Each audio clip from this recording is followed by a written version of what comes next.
The world began with several primordial beings. First came chaos. Then came Gaia, the earth. And finally Eros, love. From Gaia was born Uranus, the sky god. Together they created the Titans. But Uranus despised his children and imprisoned them in the deepest parts of the earth. Gaia grew tired of having her children trapped and forged a great sickle, which she gave to her son Cronus.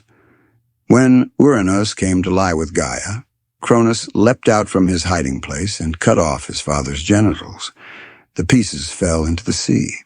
Cronus then freed his Titan siblings from captivity, marking the beginning of the age of the Titans. Cronus married Rhea. She gave birth to most of the great gods. Fearing that his children would one day overthrow him, and because of a prophecy, Cronus swallowed each child as soon as they were born. Rhea begged Gaia for help. Gaia took pity on her and hid baby Zeus after his birth, placing him on Mount Ida in Crete. When Cronus came to swallow Zeus, Rhea tricked him by giving him a stone wrapped in cloth instead. Gaia raised Zeus until he became strong enough to challenge his father. Zeus and Cronus fought, and when Cronus was defeated, Zeus forced him to vomit up his siblings, freeing them. This was the first great war between the gods and the Titans. The war lasted 12 years. When Zeus freed the Cyclopes and the 100-handed giants, whom Cronus had also imprisoned, the balance shifted. The Cyclopes gave Zeus his famous thunderbolt, Poseidon his trident, and Hades his helmet of darkness. The Titans were defeated and thrown into Tartarus, the deepest dungeon of the underworld. Thus began the reign of the gods. Zeus, Poseidon, and Hades decided to share power. They drew lots to determine their realms. Zeus ruled the sky, Poseidon the seas, and Hades the domain of the dead. Zeus, king of the gods, ruled the world from his throne atop Mount Olympus. His most known symbols were the lightning bolt and the eagle. All changes in weather, lightning, rain, snow, were under his control and reflected his moods. He also protected the household and strangers. Being a bad host could bring great misfortune. Zeus married his sister Hera. From this union came Ares and Hephaestus. Zeus also had countless affairs with many goddesses. Athena, Hermes, Apollo, Artemis, and Persephone were born from these unions. He was also with many mortal women, resulting in heroes such as Dionysus, Perseus, and Heracles. Hera, however, was extremely jealous and often punished these children mercilessly. Poseidon was a powerful god. He ruled the seas, caused earthquakes, and was the god of horses. Though he had a throne on Olympus, he spent most of his time in his splendid underwater palace. Sailors prayed and sacrificed to him for survival. Otherwise, they risked a bitter death. Defying Poseidon was foolish, for he held grudges and punished harshly. In the story of the Minotaur, the Cretan king Minos sacrificed his best bull to Poseidon every year. One year, he withheld his favorite white bull. Poseidon noticed, but did not punish Minos directly. Instead, he punished his wife by making her fall in love with the bull. From this unnatural union, the half-man, half-bull Minotaur was born. Hades, the eldest of the three brothers, ruled the underworld where the dead resided. He shared his throne with his wife Persephone, and together they were also considered gods of fertility. Reaching the underworld was not easy. Many guardians and trials awaited. After passing the gates and tests, souls reached the deadly river Styx. The only way across was to pay the ferryman Charon, which is why ancient Greeks placed coins on the eyes of the dead. A soul without payment had to wait forever on the shore of the Styx. Beyond Charon awaited Cerberus, the three-headed hound. Finally, the soul stood before three judges who decided its fate: Elysium, the Asphodel Meadows, or Tartarus. Elysium was a paradise for heroes and the virtuous, Asphodel, the place for ordinary souls, and Tartarus, the realm where titans and wicked criminals suffered eternal torment. Hera, Zeus's wife and queen of the goddesses, protected marriage and women. She was highly revered in Greek society. She was also extremely vengeful, infamous for punishing women and children born from Zeus's affairs. When Leto was pregnant with Apollo and Artemis, Hera tried to prevent her from giving birth. One of her most famous acts of vengeance involved Heracles.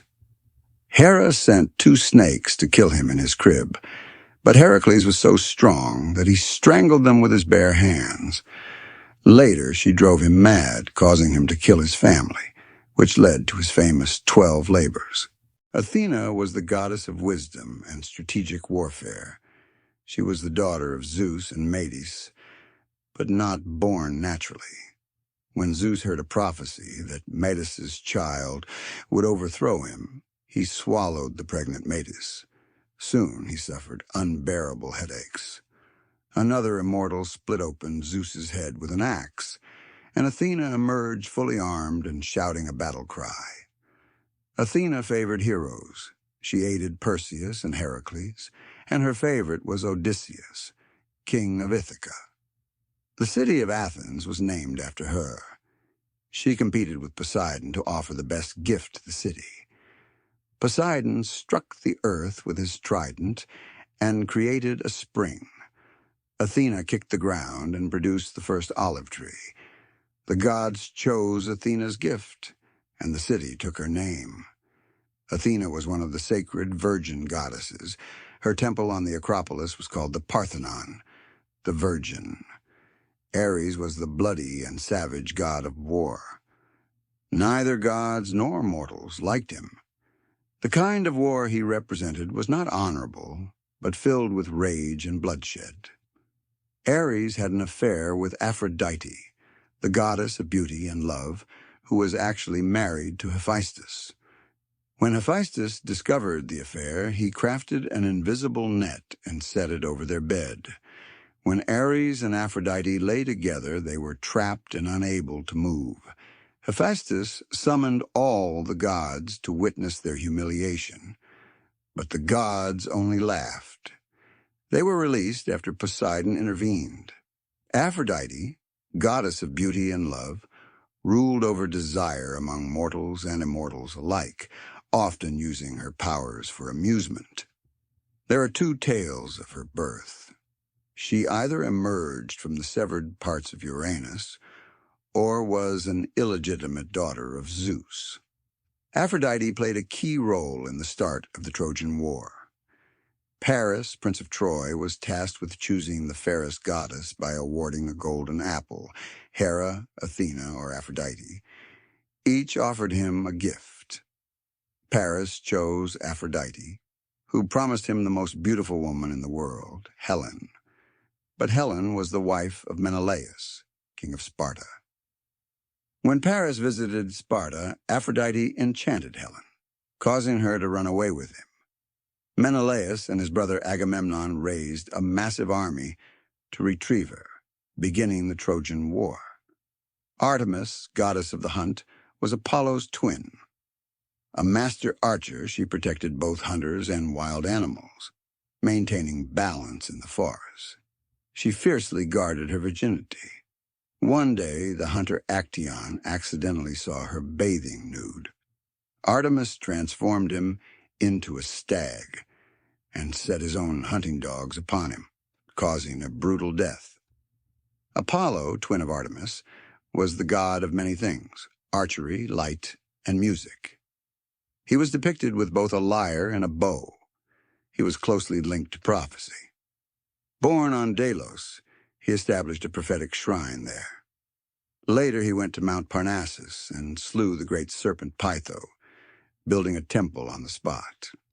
Thus the famed Oracle of Delphi came into existence. Hermes was the messenger of the gods and protector of Thebes. Known as a trickster among the gods, he often played pranks and stole from them. When he reached adulthood, he assumed the role of messenger and carried a golden staff, his symbol. His winged helmet and sandals allowed him to fly and deliver messages swiftly. Demeter, goddess of agriculture and guardian of the harvest, loved her daughter Persephone above all else. Hades fell in love with Persephone. One day, while she was gathering flowers, the earth split open and Hades abducted her into the underworld. When Demeter learned her daughter was missing, she searched for her for 9 days and nights. The sun god Helios finally revealed the truth. Devastated, Demeter withdrew from the world, causing the earth to plunge into famine. To save mankind, Zeus ordered Hades to release Persephone, but Hades had already given her pomegranate seeds, food of the dead, which bound her to him. After long negotiation, Zeus decreed that Persephone would spend 3 months of the year with Hades and 9 with Demeter. This is why winter is cold. Demeter mourns her daughter's absence. Hephaestus, god of blacksmithing, had a difficult start to life. Born deformed, Hera cast him from Olympus and had him thrown into the sea. He later returned to the gods. Hera reconciled with him by giving Aphrodite to him as his wife. Hephaestus was a great inventor. He built many of the palaces on Olympus. He also forged weapons for many heroes, including Achilles' armor and his famous shield. Dionysus, god of wine and revelry, was the most joyful of the Olympian gods. His wild female followers, the Maenads, and the goat men known as satyrs were always at his side. He had a widespread cult in Greece, whose followers engaged in feasting, drunkenness, and ecstatic celebrations. The Greek gods represent both the best and worst aspects of humanity, from the destructive Ares to the alluring Aphrodite. Greek mythology tells the story of generations of power struggles for control of the world. These tales have been passed down through the ages, leaving a deep mark on human history and surviving to this day.